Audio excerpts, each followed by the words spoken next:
This video is intended to provide additional information for trained and competent users of acetylene and oxygen and doesn't replace practical training. Users must always understand safety regulations regarding the use of oxygen and acetylene cylinders and associated equipment relevant to the intended application.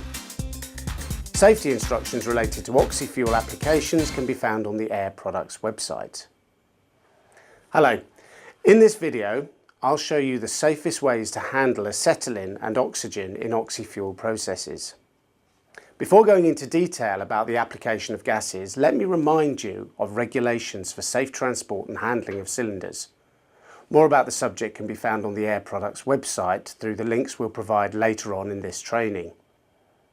For now, please remember that regardless of which acetylene cylinders you choose, Air Products recommend that you always transport cylinders securely, in an upright position, in an open back vehicle. For internal transport, always use a trolley and secure the cylinders well. Acetylene is a very useful gas, but can cause dangerous situations if the correct safety procedures aren't followed. Acetylene is not compressed like other gases. This is because it's reactive and can decompose into its basic elements of hydrogen and carbon. When this happens, a large amount of heat is generated, and this can start a chain reaction. When that happens inside a cylinder, it can rupture. To prevent this decomposition, acetylene is traditionally dissolved in a solvent called acetone, although other modern solvents are now also used. The cylinder is completely filled with a porous material like this known as the mass. The porous mass and the solvent work together to prevent decomposition of acetylene inside the cylinder. If the cylinder were to be dented, it's possible for the internal mass to become damaged. For this reason, it's important to protect cylinders from heavy impacts. You should always ensure that the cylinder is safely secured in storage, in transport and when in use. You must always treat an acetylene cylinder with great care. The pressure in an acetylene cylinder is relatively low. This means that when the cylinder valve is opened, the gas flow is weaker than from an oxygen cylinder. When the withdrawal rate is too high, solvent can escape from the cylinder along with the acetylene gas. The solvent will burn and you'll see the flame quality deteriorate. It can also block the internal filters within the system, as well as damaging seals, diaphragms and hose linings, which can potentially further reduce the flow rate. It's important to ensure that you don't set the flows too high on acetylene tools to avoid pulling the solvent out with the gas. Typically, the maximum withdrawal rate is taken to be 1/7 of a full cylinder capacity per hour, as you can see in this table. Air Products supplies both oxygen and acetylene in our unique Integra cylinders, our safest cylinder yet, which includes an integrated regulator. A flashback arrestor is designed to prevent a flame front returning to the cylinder. So with Integra cylinders, you can be sure that this essential safety item is always used every time. Later on, we'll show you how to safely connect an oxygen cylinder, like the Integra we're showing here. As mentioned earlier, the key to getting good results when using acetylene gas is to never exceed the maximum withdrawal rate for the size of the cylinder that you're using. The flow rates when brazing and gas welding are generally relatively low, so any size of cylinder can be used successfully. However, when you're cutting, heating or gouging, you need higher flow rates, and it becomes important that the nozzle site is not greater than the maximum recommended for the size of cylinder being used. We've mentioned flame deterioration as a result of wrong settings. In a worst case scenario, the wrong settings can lead to a flashback in the hoses or even in the cylinder. That's why flashback arrestors must always be used, and we'll come to this later. Suppliers of nozzles provide guidance regarding the correct pressures and flows to use with each cutting nozzle size. Having the right equipment is very important. If any equipment's damaged, it shouldn't be used and should be replaced. You must never attempt to repair any equipment that's used with oxygen or acetylene. Let's look at some of the equipment you need when using oxygen and acetylene. There are oxygen and acetylene regulators, flashback arrestors, hoses, the torch, and some tools like a spanner and spark lighters. You'll also need personal safety wear or PPE like this, leather gloves, welding goggles and clothing to protect against heat and fire.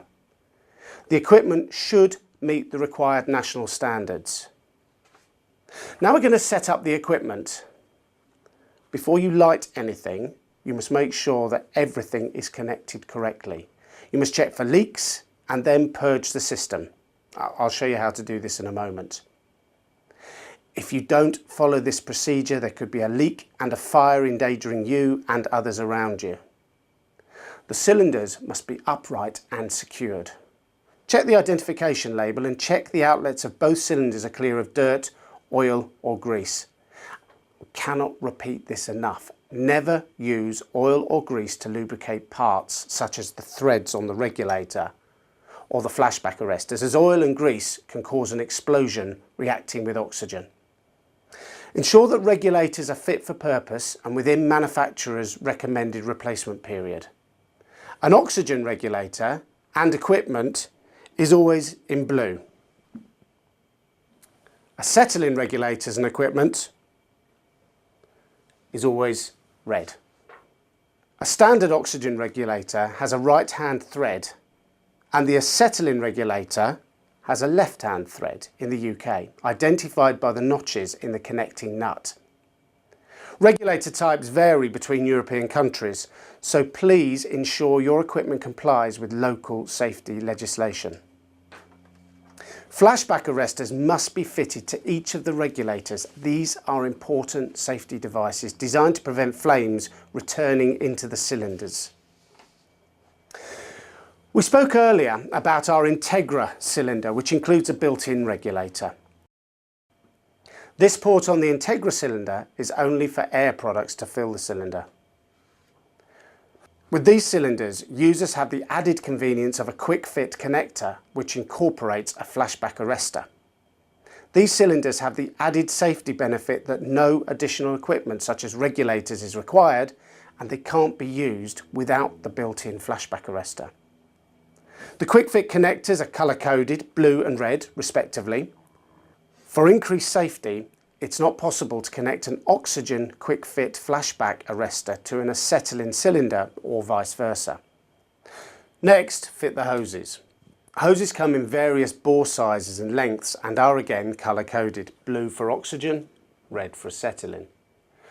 Both hoses should be fitted with non-return valves and secured by machine-fitted connections. Reusable worm drive clamps should not be used. Non-return valves will only allow the gas flow in one direction, so it's important to fit them to the torch. Inspect the hoses for any visible damage such as cuts, cracks or burns. If you find any damage, you must replace the complete hose and don't try to repair it. Connect the cutting torch and pressurise the system before use to ensure the system is leak-free. We recommend setting the pressures to 0.3 bar for acetylene and 4 bar for oxygen. All joints should be checked using a suitable oil-free leak detection solution, not soapy water. Any leaking joints caused by loose fitting should be tightened. If the equipment is leak tight, close both cylinder valves and then open both torch valves to release pressure in the gas hoses. This also will remove any particles present in the hoses. Close down the gas regulators by turning the pressure adjusting knob in an anti-clockwise direction and close the valves on the torch. We've shown the setting up procedure. Now we're going to light the system. Whenever you light up, you must first purge the system, even if it's only been turned off for a short period. Purging is extremely important as it removes flammable gas mixtures from the hoses and equipment. This operation should only be carried out in a well-ventilated space. If this step is not carried out, there's a danger of flashbacks and backfires when lighting the torch. The lighting up procedure is described in detail on the Air Products website. The regulator pressure control knob should be closed. That's in the fully anti-clockwise position. Check that the torch valves are closed. Open the cylinder valve slowly to avoid the sudden pressurization of the regulators. Next, set the required operating pressure for the size of the nozzle you're using. This information can be obtained from the equipment manufacturer's operating data tables. For the cutting nozzle we're using here, the operating pressure for acetylene is 2 psi or 0.14 bar. Then adjust the regulator pressures accordingly. Open the acetylene valve at the torch and allow the flow of acetylene to purge air out of the hose and equipment. Reset the pressures if necessary and close the acetylene valve at the torch. Next, set the oxygen regulator to the correct working pressure. Here we're setting the pressure to 40 psi or 2.8 bar. Open the oxygen valve at the torch and allow the gas flow to purge the oxygen hose and equipment. Again, reset the pressures if required and close the oxygen valve at the torch. Open the acetylene valve on the torch and ignite the gas using a spark lighter. Open the valve further until the flame is flaring and the black soot has virtually disappeared. Then slowly open the oxygen valve on the torch until the correct flame is obtained for the process. This is how it should happen, but what if there are problems? If you get a sustained backfire in the torch, you'll hear a popping, squealing or machine gun fire sound. You should first close the oxygen valve on the torch to prevent internal burning and then immediately shut off the acetylene torch valve. A more serious problem you may experience is a flashback. This is when a flame front moves back through the blowpipe body into the hoses and the regulators and may also reach into the cylinders. A flashback has two components. It creates a flame front and a pressure wave. The flame front moves with a speed of 1400 miles per hour or over 2,200 kilometers per hour, and a non-return valve will not stop it. Flashback arrestors in both the oxy-fuel and oxygen lines must protect the regulators and the cylinders. If you get a flashback situation, close down the oxygen valve on the torch first, then close the acetylene valve. Next, carefully close both cylinder valves. If the flashback arrestor didn't stop the flashback, then the flame front may have entered the acetylene cylinder. Now check the cylinder for hot spots by running a bare hand over its surface. If a hot spot's detected or the cylinder begins to vibrate, treat it as if it's been involved in an external fire. Do not attempt to move the cylinder. Evacuate the area immediately and call the emergency services.